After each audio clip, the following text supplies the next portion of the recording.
I think what actually really helped with the jump was that from prelim towards the A-level periods, there was a lot of the intensive classes where Mr. Chong will go through like topics for within like 3-4 hours. Mr. Chong actually went through a lot of questions, and I think it really drilled my understanding for it in like a really short period of time.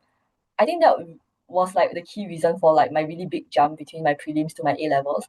I think the intensive classes really like round up all your knowledge and like present it to you in a way that makes it like really digestible and easy to understand.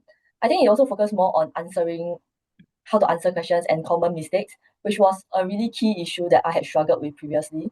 So I think because of that, I think that's why it allowed me to see like that jump from prelims and all. Like I feel like the intensive classes when we were going through questions, the ways and techniques to answer them and things to look out for, even if the same question wasn't going to show up, I knew how to like apply the skills that I had learned in my lessons to the questions in A levels, which allowed me to see that jump in a sense.